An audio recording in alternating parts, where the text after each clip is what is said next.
श्री शिवाय नमस्तुभ्यम। हर हर महादेव। पंडित प्रदीप जी मिश्रा द्वारा श्री शिव महापुराण कथा नंदगांव नासिक महाराष्ट्र में शुरू हो गई है।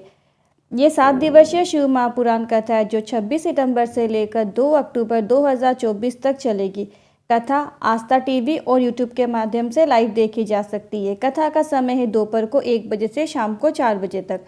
आज 28 सितंबर 2024 तीसरे दिन की कथा पूर्ण हो चुकी है। आज की कथा में गुरुजी ने एकादशी में किए जाने वाले एक नए विशेष उपाय की जानकारी दी।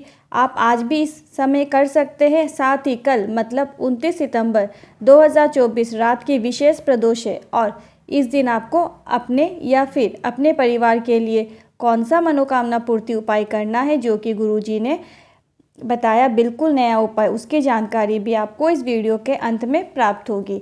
आज की कथा में गुरुजी ने कुल मिलाकर 14 उपाय पत्र और उपयोगी जानकारियाँ दी है। सभी की जानकारी आपको इस वीडियो के माध्यम से प्राप्त होगी। यदि किसी कारणवश आप आज की कथा नहीं सुन पाए तो पूरी कथा का रसतत्व आपको एक छोटे से वीडियो के माध्यम से प्राप्त होगा। आइए शुरू करते हैं। कथा शुरू करते ही गुरुजी ने कहा, मानव का शरीर मिल रहा है तो हमें भगवान की अविरल भक्ति प्राप्त करना है और अगर हम ऐसा नहीं कर पा रहे तो मानव जीवन लेने का कोई फायदा नहीं है। बढ़ते कथा की दूसरी विशेष जानकारी की ओर गुरुजी ने कहा, आज पितृपक्ष की एकादशी भी है। जैसे हॉर्न बजाने वाले से ज़्यादा फायदा हॉर्न सुनने वाले को होता है, उसी तरह ज़्यादा फायदा कथा बाँचने वाले से ज़्यादा फायदा सुनने वाले को होता है। बढ़ते कथा की तीसरी विशेष जानकारी की ओर गुरुजी ने कहा, एक व्यक्ति ने हमसे प्रश्न किया था जिसका उत्तर हमने पिछली शिव महापुराण कथा में नहीं दे पाए क्योंकि वह विराम दिवस की शिव महापुराण कथा थी, पर आज हम उनके प्रश्न का उत्तर अवश्य देंगे। उन्होंने प्रश्न किया, आपके सनातन धर्म में भगवान को व्यापार बना के रखा है, आपके हिंदू धर्म में भगवान को सजा के सुबह सुबह खड़ा कर देते हैं, व्यापार की तरह उनका उपयोग करते हैं। तो इस पर गुरुजी ने कहा, इसे व्यापार नहीं कहेंगे क्योंकि हम भगवान को इसीलिए उन्हें सुबह सुबह तैयार किया जाता है ताकि जब उन्हें भक्त पुकारे तो वो दौड़कर उनके पास पहुंच सके। बढ़ते कथा की चौथी विशेष जानकारी की ओर गुरुजी ने कहा, भगवान की प्राप्ति बिना भक्ति की प्राप्ति नहीं हो सकती।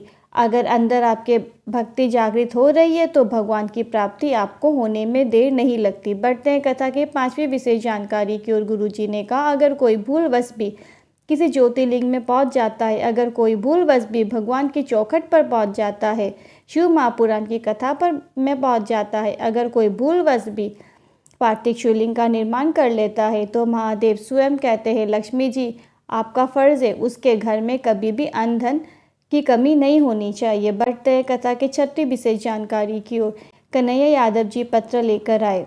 उन्होंने लिखा, मैं जजमान के साथ एक सेल्फी लेना चाहूँगा। ऐसा पत्र पढ़कर गुरुजी ने कहा कि ऐसा व्यक्ति हमें पहली बार देखने को मिला है। बढ़ते कथा की सातवीं विशेष जानकारी की ओर गुरुजी ने कहा, आपको अपने घर के दरवाजे में श्री शिवाय नमस्तुभ्यम अवश्य लिखना चाहिए। अगर लिख नहीं सकते तो आप बाजार से स्टिकर जो मिलता है उसे लाकर भी अपने घर के मुख्य द्वार में चिपका सकते हैं। गुरुजी ने कहा, 20-22 दिन के अंदर आपको घर में पॉजिटिव वाइब्रेशन नजर आएगी। 6 महीने बाद आप स्वयं अपने जीवन में अंतर देखेंगे तो देख पाएंगे। गुरुजी ने कहा, क्योंकि स्वयं देव व्यास जी ने लिखा है, श्री शिवाय नमस्तुभ्यम मंत्र का उच्चारण करने वाले के मुख का दर्शन कर लेने मात्र से कई प्रकार के पाप नष्ट हो जाते हैं और आपको पुण्य की प्राप्ति होती है। अब आपके घर में अगर कोई व्यक्ति आएगा, मुख्य द्वार में श्री शिवाय नमस्तुभ्यम निकलेगा तो उसके मन में एक बार उस मंत्र का उच्चारण तो अवश्य होगा और जब आप घर का मुख्य दरवाज़ा खोलोगे तो आप भी श्री शिवाय नमस्तुभ्यम बोलने वाले के मुख का दर्शन कर पाएंगे। बढ़ते कथा की आठवीं विशेष जानकारी की ओर नेहा जी पत्र लेकर आई। मुझे 2019 में कन्या हुई, वो 2-3 साल बाद भी बोल नहीं पाई। डॉक्टर ने जांच करके कहा कि ये बोल नहीं पाएगी, इसकी श्रवण शक्ति भी कमज़ोर है। कुछ दिनों बाद उसे आंखों में भी समस्या आना शुरू हो गई। कुछ समझ नहीं आ रहा था कि क्या करे। तभी पड़ोसी ने शिवलिंग पर जल चढ़ाने को कहा। शिवलिंग पर चढ़े हुए जल का आचमन अपनी बेटी को कराने को कहा। हमने ऐसा ही करना शुरू किया। हमने अभी जांच पाई थी क्योंकि हमारे पास उतना धन नहीं था, पर शिवलिंग पर चढ़े हुए जल का लाभ ये हुआ है कि हमारी बेटी बोलने लगी है, सुनने लगी है, देखने लगी है। इसी का आभार व्यक्त करने के लिए कथा पंडाल में आए हैं। बढ़ते कथा की 9वीं विशेष जानकारी की ओर शोभा जी पत्र लेकर आई। गुरुजी, आप कहते हैं कथा पंडाल में बैठकर कथा सुनने से 3 माह में मनोकामना पूर्ण हो जाती है। मेरे बेटे ने जलगांव की कथा पंडाल में बैठकर सुनी और संकल्प कर लिया कि अब मैं एग्ज़ाम जो देकर आऊँगा और मैं ये कथा सुनने आया हूँ, बाबा मेरी कामना अवश्य पूरी करेंगे। मेरा बेटा लेखा अधिकारी में बन गया है, उसी का आभार व्यक्त करने के लिए कथा पंडाल में आई हूँ। बढ़ते कथा की 10वीं विशेष जानकारी क्यों? संगीता जी पत्र लेकर आई। मेरा बेटा 7 साल से सरकारी नौकरी की तैयारी कर रहा था। 3 बार आर्मी का पेपर भी दिया पर उसका चयन नहीं हो पाया। 7 साल बाद मैंने उसे टीवी में कथा आती है, कथा देखने को कहा और साथ ही शिवलिंग पर जल चढ़ाने को कहा। मेरे बेटे ने मेरा कहना मान लिया, उसकी पुलिस में जॉब लग गई है। उसी का आभार व्यक्त करने के लिए कथा पंडाल में आई हूँ। बढ़ते कथा की 11वीं विशेष जानकारी क्यों? गुरुजी ने कहा आज अश्विन माह की एकादशी है, इसे हम इंदिरा एकादशी के नाम से जानते हैं।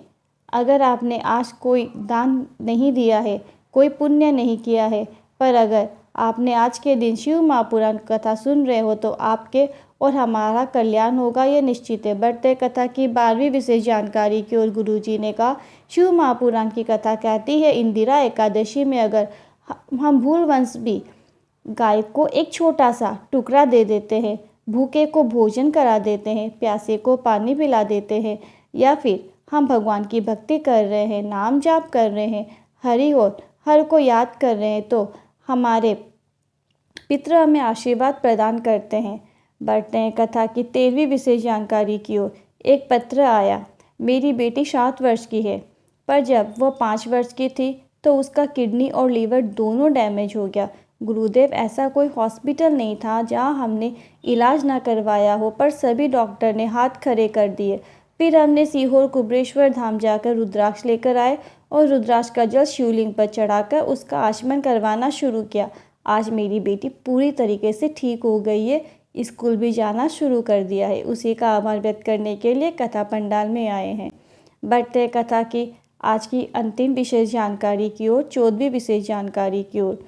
गुरुजी ने इस शिव महापुराण कथा में ऐसे उपाय बताए हैं जिसे आपको इस श्राद्ध पक्ष में करना है। गुरुजी ने एक ऐसा उपाय बताया है जिसे आप 29 सितंबर श्राद्ध पक्ष के विशेष प्रदोष में करके अधिक से अधिक लाभ प्राप्त कर सकते हैं। ये उपाय आप अपने बेटा बेटी के लिए कर सकते हैं या फिर स्वयं के लिए भी कर सकते हैं। गुरुजी ने कहा ऐसा बेटा बेटी जो नौकरी इंटरव्यू में बैठ रहा है या फिर कोई कामना जो लंबे समय से पूरी नहीं हो रही है, तो आपको श्राद्ध पक्ष में बेलपत्र की बीच वाली पत्ती पर घृत यानी कि गाय का घी लगाना है और अपनी मनोकामना बोलते हुए नौकरी इंटरव्यू के लिए प्रार्थना करते हुए उस बेलपत्र को शिवलिंग पर चढ़ा देना है।